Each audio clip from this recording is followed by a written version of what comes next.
Muy buenos días, mis amados discípulos. Les envío mis bendiciones en el nombre de nuestro Señor Jesucristo y también la gracia y la paz de nuestro Padre Celestial. Bueno, hoy está en mi corazón el compartir una de las enseñanzas más conocidas de la palabra de Dios, pero en este caso intentaremos verla desde otra perspectiva. En primer lugar, voy a hacer una declaración con mayúscula y la deseo destacar. La palabra de Dios funciona. Más de uno me ha preguntado o se puede preguntar, ¿cuándo funciona? Porque a mí no me ha funcionado.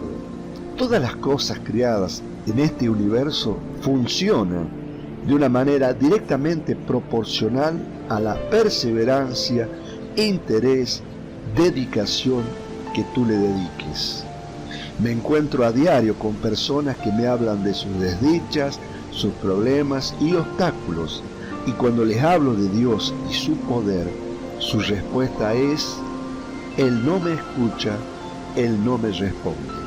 Ahora, voy a intentar recrear una situación similar, por decirlo de alguna manera. Supongamos que te encuentras con una amiga y ella te cuenta que está súper feliz y bendecida porque descubrió una actividad que le permite ganar dinero y encima hacer lo que le gusta. Cuando tú le preguntas a qué se dedica, te cuenta que está haciendo portamacetas con hilos con una técnica llamada macramé. Ella te entusiasma, a vos te gusta la propuesta quizás de trabajar juntas y te embalás en la tarea. Compras los hilos necesarios y te pones a estudiar sobre esa técnica. Inclusive tu amiga te ayuda en tus inicios de cómo hacer diseños bonitos, cerrar nudos, etcétera, etcétera. Resulta que al cabo de un mes, por diferentes razones, no lograste hacer una sola portamaceta y menos venderla y mucho menos ganar dinero. Te sentís frustrada. ¿Y qué hace el 95% de las personas? Tira toda la basura y comienza, entre comillas, otra oportunidad. Que casualmente otra amiga o amigo te recomienda que hagas otra actividad y que dejes esa estupidez del macramé o de lo que sea. Lógicamente, al no tener perseverancia, esa nueva oportunidad te vuelve a frustrar, porque las cosas no salieron bien y la justificación es la misma. Él no me escucha, Él no me responde. ¿Ya se están dando cuenta que Él, Dios, no tiene nada que ver con sus resultados y con lo que Él está cosechando? Acá está la premisa, la exhortación de Dios, y no solamente la exhortación de Dios, porque estos son principios espirituales que funcionan para cualquier mortal que viva en este universo.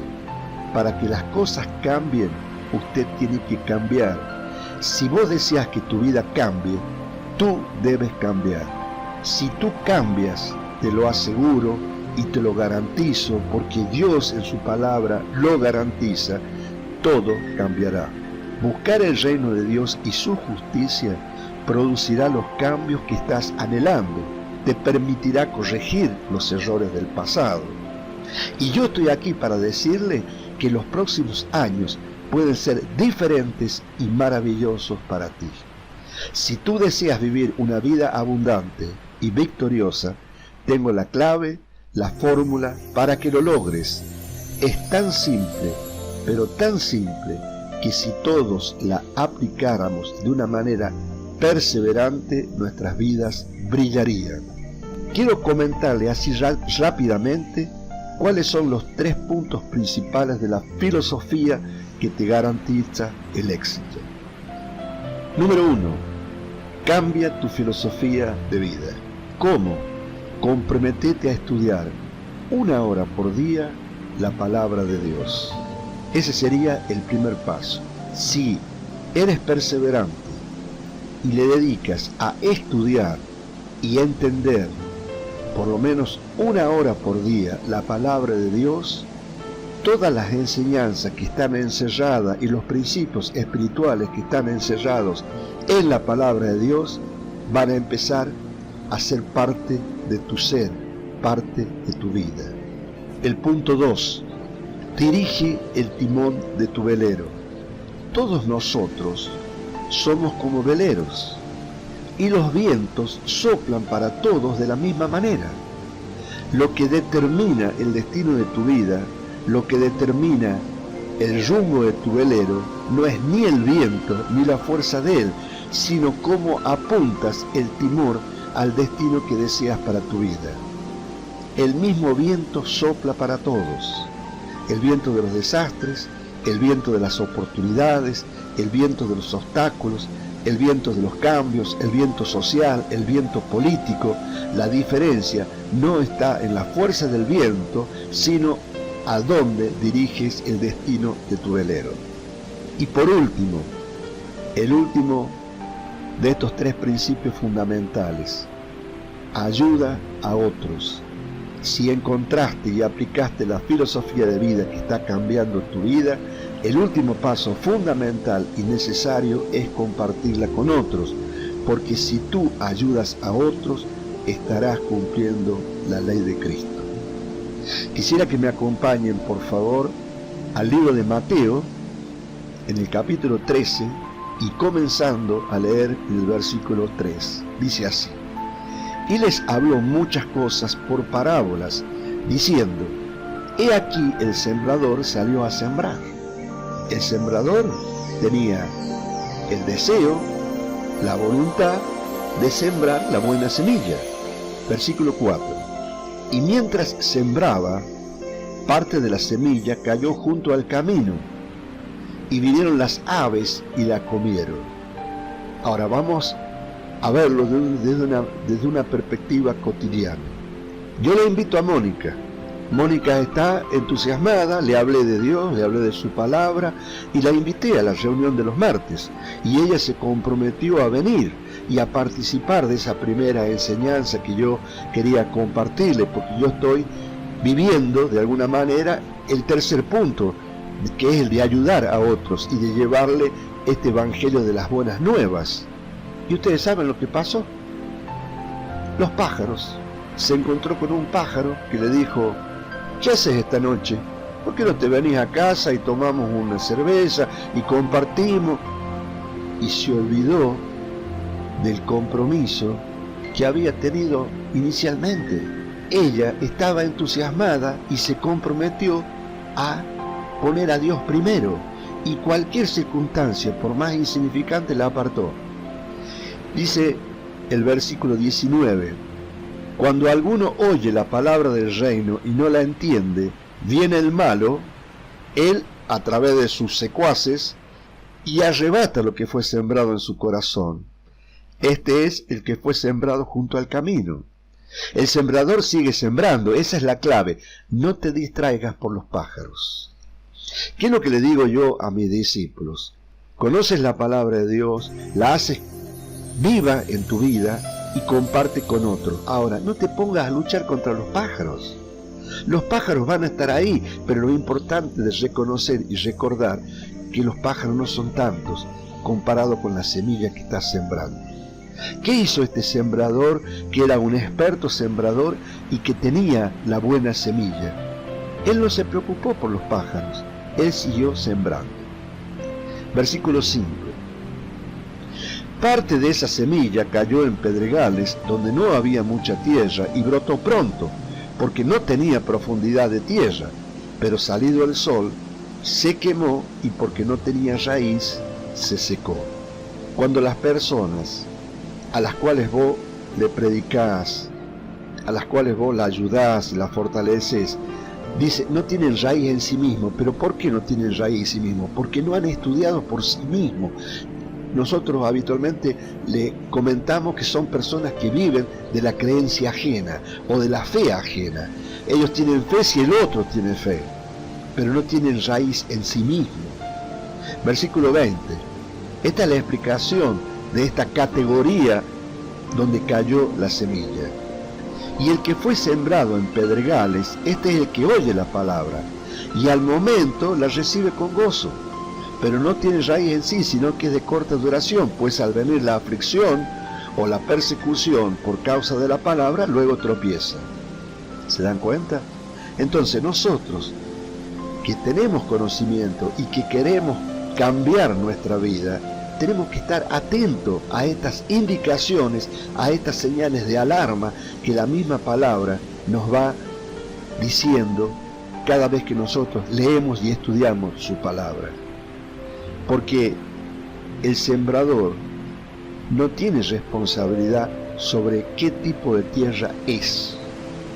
Tú eres el responsable y tú eliges cuál es la categoría de tierra que quieres ser para Dios y para Cristo. ¿A través de qué? A través de tu perseverancia, a través de tu convicción y a través de cumplir los requisitos mínimos necesarios y suficientes para poder pararte firme ante las acechanzas del diablo. El terreno rocoso de pedregales no es responsabilidad del sembrador. Él está sembrando la palabra. Versículo 7. Y parte de esa buena semilla cayó entre espinos, y los espinos crecieron y la ahogaron. ¿Qué son los espinos? Los espinos son pequeñas distracciones. No se dejen robar. Acuérdense de lo que dice el Evangelio de Juan. El ladrón no viene sino para hurtar.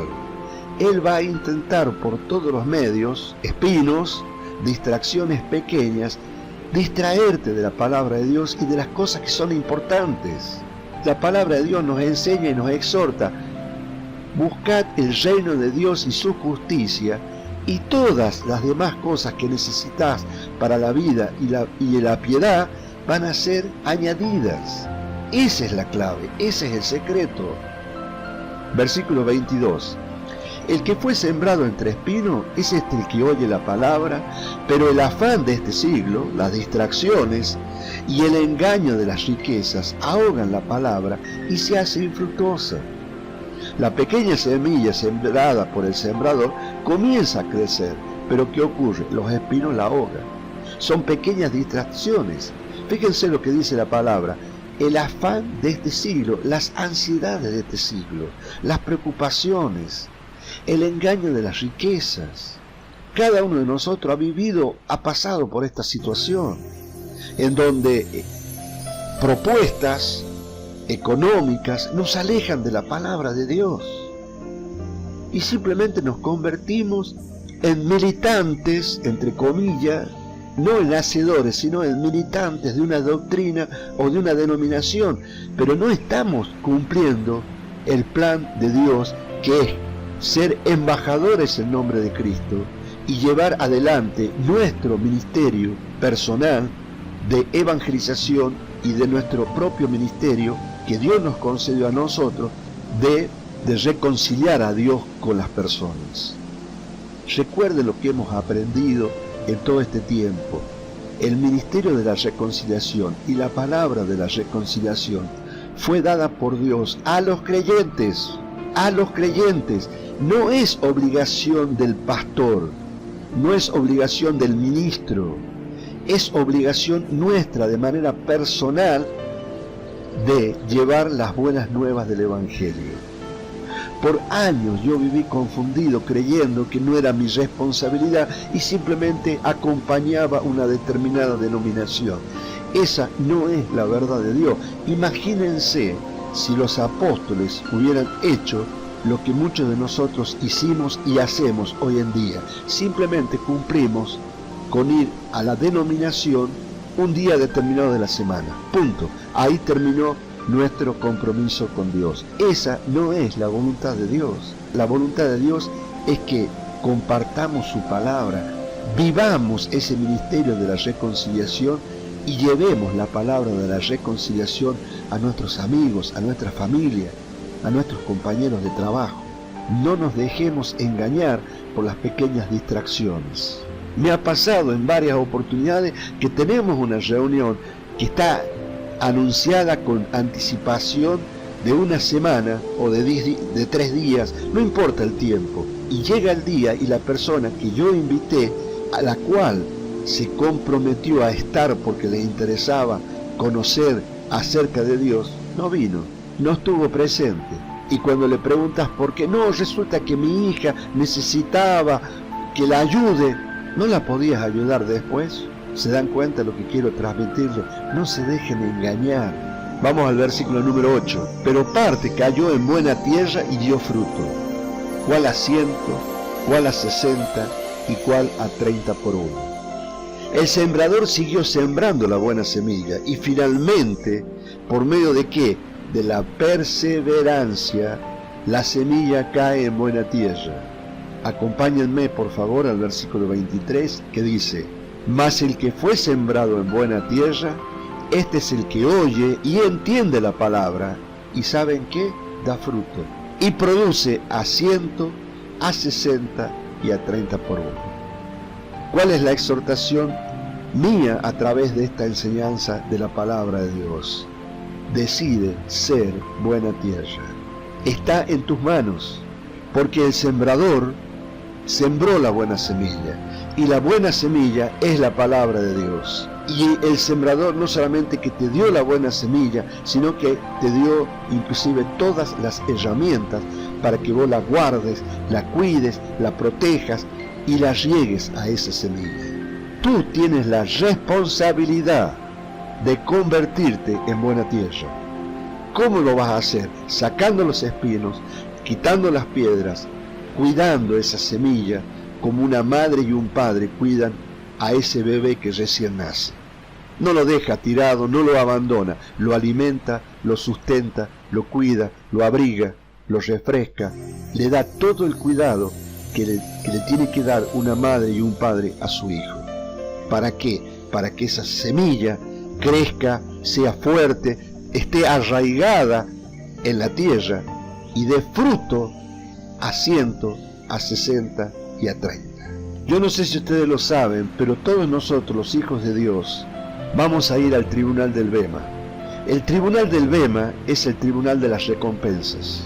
Dice la palabra de Dios que cada uno de nosotros va a recibir una recompensa conforme a los frutos obtenidos de acuerdo al fundamento que fue puesto, que es Cristo. ¿Cómo te sentirías cuando te presentes delante de Cristo con las manos vacías? Porque no te has convertido en una buena tierra. Por último, quiero leerles este último versículo que está en el libro de Lucas, relacionado con este mismo tema. En el versículo 15 dice: mas la que cayó en buena tierra, estos son los que con corazón bueno y recto retienen la palabra oída y dan fruto con perseverancia. Que Dios te bendiga. Nos vemos en la próxima enseñanza. Chao, chao.